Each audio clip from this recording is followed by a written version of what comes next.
So I want to talk about an experience today that we have as human beings that we usually like to run away from, or you let define you. And that is negative or critical feedback. If you are new around here, if you're tuning in for one of the first times, I'm so glad that you're here. My name is Chelsea Connors. I'm a certified life coach and former therapist. I started a mental wellness company that is all about finding and teaching tangible, realistic approaches to mental health and cultivating a deeply nourishing relationship with yourself. If you haven't already, make sure that you subscribe to the channel so that you can be notified as I release new videos every week. And we can continue this conversation around not only mental health, but also mental wellness and what it really means to live well. That is a topic for a whole different video, but I just want you to know that's really what my mission is in all of the work that I do and everything that I bring to the world is normalizing feeling well within yourself and helping people learn the practices, skills, tools, and techniques to be able to do that and navigate it. Kind of in line with that, we talk about a lot of the shit that most people don't like to acknowledge, or we just sweep under the rug, or we're never really taught how to navigate it. Today's video is definitely one of those topics.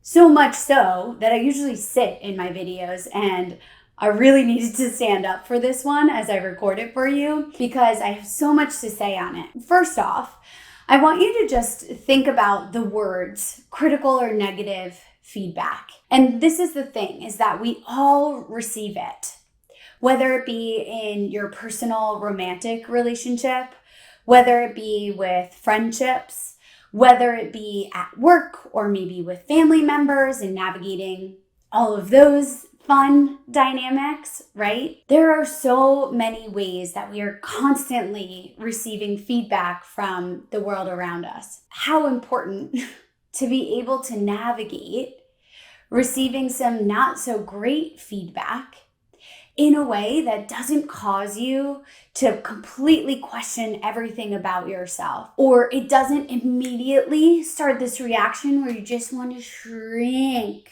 completely, and you're able to process through that in a more helpful way. So here are some things to keep in mind and really sink your teeth into when it comes to receiving negative or critical feedback, or sometimes even just feedback that you don't like. So let's talk about this. Obviously, it goes without saying, or I'm going to say it anyway. Getting negative, critical, or feedback that you just don't like sucks. It is hard, and it's going to knock your ego, and it's going to cause you to ask some big questions. But here's the thing. It is also valuable because without feedback, we oftentimes live in a bubble. And when you live in a bubble, that makes things like connection or fulfillment or growth or vulnerability really challenging. And some of those things that I just described are a lot of what many, if not most, human beings truly desire. So first and foremost is remembering that one, we all receive feedback that we don't like, that is hard or negative, and that encourages us to question who we are, how we've done something, how you might have impacted somebody else. And that's okay. The part in which I want to invite you into a deeper conversation around is what you do with that feedback and how you learn to process that feedback. Because the reality is that as human beings, we're all different. We all need different things. We all desire different things. We all see the world differently.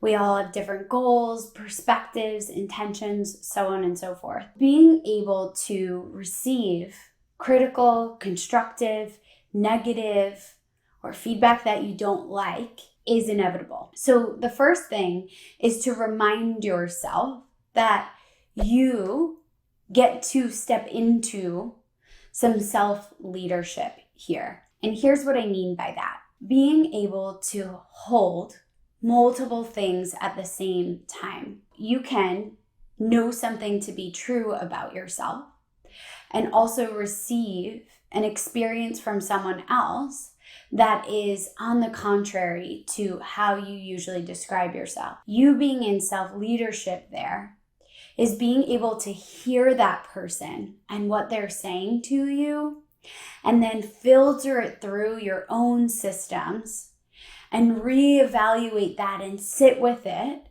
Take time to question and explore and experiment with, does any of this ring true for me? How does this feel for my values? What part of this feedback can help inform and fuel, and can I integrate as I move forward and try new things and continue my ongoing journey as I grow?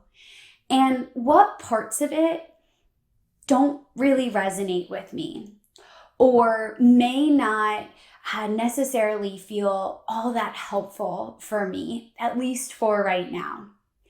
And the thing about being in self-leadership when you're processing feedback is reminding yourself to not let your ego get in the way, where you're not being honest and true with yourself or with the people around you who are giving you that feedback. And oftentimes this starts with just letting yourself feel it first. So like I mentioned, it's probably going to hurt a little bit. Maybe it does cause you to question yourself. Maybe your gut reaction is to be angry or resistant to whatever is being said to you, or the ways in which you're being stretched. So being able to cultivate enough awareness where you can be in that experience and observe it, allow yourself to feel first, right? In a healthy way. That is so important in and of itself, is how do you process feelings and emotions and be with them and cultivate more awareness and practices and ways that you can flow with your emotions rather than fighting against them, but in ways that are not destructive to the other people around you or to yourself. We have to allow ourselves to feel it. And then it's often about giving yourself time and space to question something, to be with it, to reflect on it, and go through that internal processing about what parts of it feel accurate, true, or at least somewhat worthy of being considered and incorporated, without allowing that to question the core of who you are as a human being and the value and the worth and the beauty that you bring to this world. Because that's often how I see these things go. We go one of two ways. We want to take the feedback and we want to ignore it, resist it, shove it down, shut it down, push that person out, say absolutely not, we're not hearing it. Or we go to the other side of that, where it then impacts you questioning everything about yourself. You feel like you don't know yourself anymore. You allow that feedback to define who you are as a human being. So finding the sweet spot where you can make space, you can feel it all, but you are coming back to that self-leadership in how you process, recognizing that negative, critical, or feedback that we don't like is going to happen in all different kinds of relationships and experiences throughout life, and then allowing yourself to sit with it, get curious with it, filter it through your own value system to see what parts of it you might want to keep with you and incorporate as you continue to change, learn, and grow. Where your ego might be showing up in a way that's unhelpful here, right? Because that's a really good indicator of something that might need to be looked at. And then the pieces of that you are going to lovingly set down and remind yourself are not for you, and that everybody is having their own human experience here. And sometimes the way in which feedback might be delivered isn't all that helpful or accurate, and you are absolutely allowed to set that down or remind yourself that sometimes other people can place their stuff on you. You get to decide what parts of that you keep with you and what parts you don't. In conclusion, reminding yourself that this is a normal experience going through life. And my question for you is, how do you navigate it? How can you both be with yourself, take things into consideration, and also leave what's not meant for you? It is such a practice and such a balance. And I recognize that a lot of this is not black and white, all or nothing, super concrete. And that's why having more of these conversations is so incredibly important. And that is why taking time to get to know yourself and to build that inner self-trust and to build that capacity to sit with discomfort is going to help not only you, but also the people around you. Because think about how much more comfortable someone might be able to feel coming to talk to you about something hard if they know that you're not going to try and bite their head off when you receive it. Or if they feel pretty confident that you're going to hear them when they have something hard to share with you, right? If you think about the big picture, that helps to facilitate stronger connections.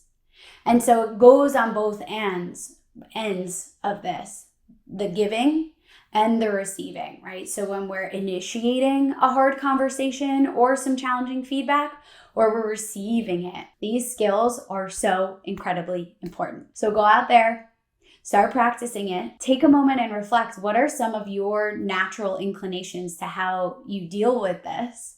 And then what nuggets can you take away from today's video for the next time that you get negative or critical or feedback that you just don't like, and integrate it into your life? If you haven't already, make sure that you subscribe to my channel, like this video, and share it with someone that you love that you might know also struggles with how hard it can feel to receive challenging feedback.